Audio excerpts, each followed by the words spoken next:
Pablo here, welcome to the channel. Today I'm bringing you a new format. It's gonna be more of a strategy video. So I'm trying to bring some of the content that I'm doing in my classes, obviously in a more simplified way, but also to the broader audience here in YouTube. So let me know what you think and let's get into the content.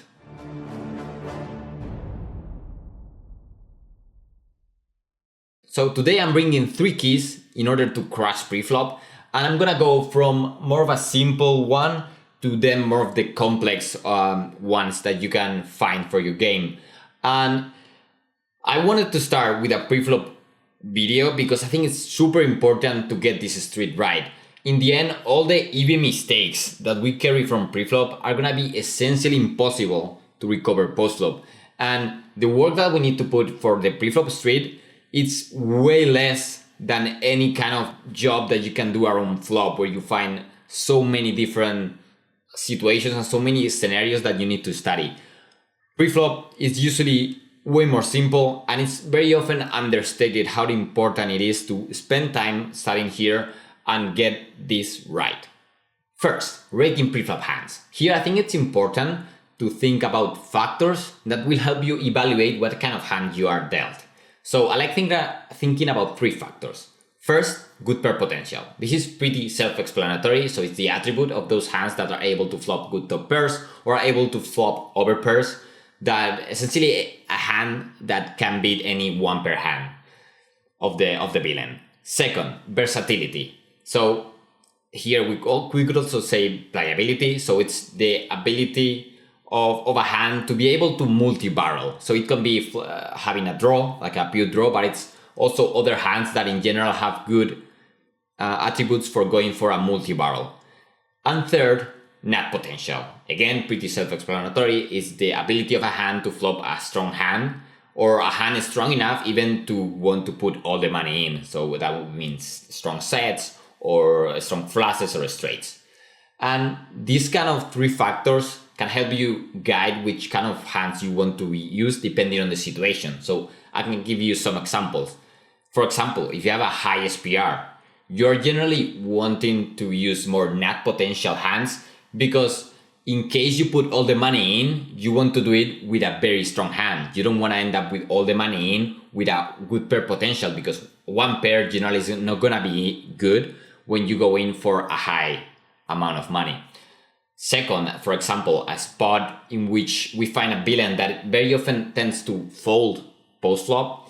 Generally, you would like to have good versatility with your hand, so you're able to put multiple barrels in order to get villain out of the pot.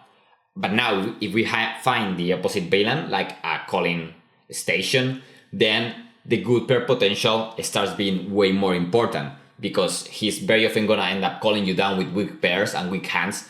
So you're gonna profit a lot from making a strong pair with your hand. So the second key would be the ranges.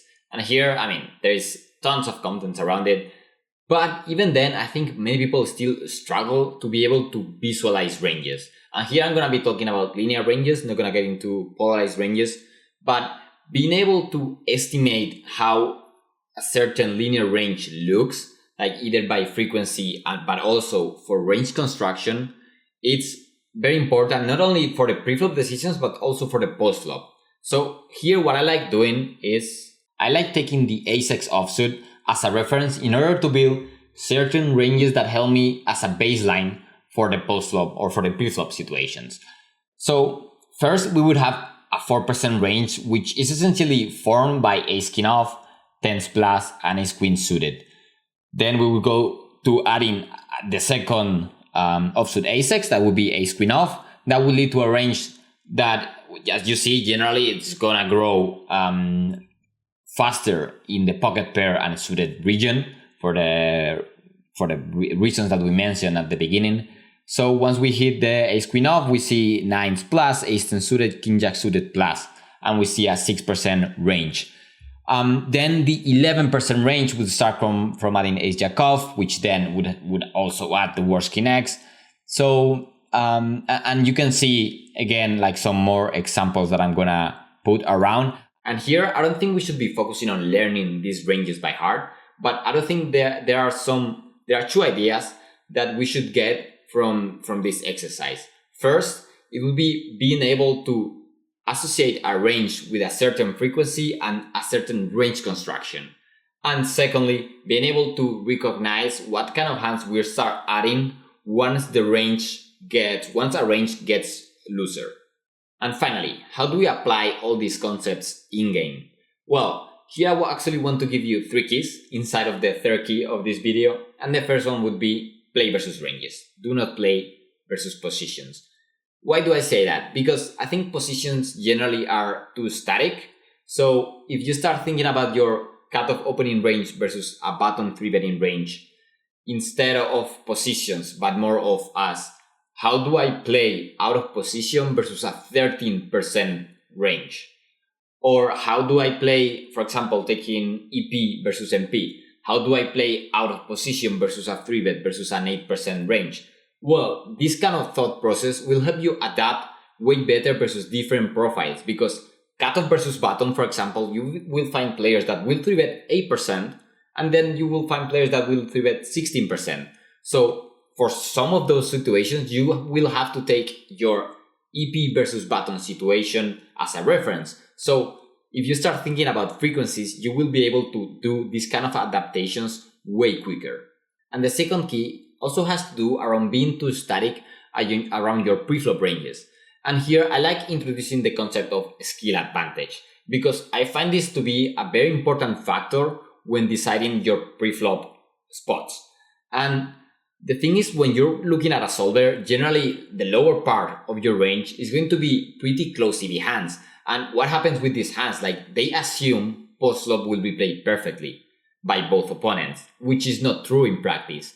Therefore, skill advantage can very often lead to a close EV hand being minus EV or plus EV. When you're finding a stronger opponent than you can actually fold those kind of hands. And when you're facing a weaker opponent than you, then you can actually expand your range and make some close EV hands plus EV. And finally, we reach the last key of this video, which is actually the last key inside of the last key. And it is a golden rule that I have for several years now. And it is never go for a mixing when you're facing a continue or fold action. Because in practice, there aren't 0 EV hands. From what I've been telling you in this video, you very often can lead to a decision in which you know your hand is either plus EV continuing or minus EV. But in practice, there are hands that lose sometimes and then win sometimes, so then you want to mix. Like, that makes no sense. It's either you win money by continue or you lose money. And very often this kind of mixing is just like leaving the responsibility to your RNG instead of trying to think about the situation and reaching to a better conclusion. Thanks for watching, and let me know what you think about the new format. Leave me in the comments any kind of feedback, if it was too simple, if it was too complex. I will be reading all of you. And finally, stay tuned, because tomorrow we will be releasing some huge promotions in BluffTheSpot.com for Black Friday. See you soon!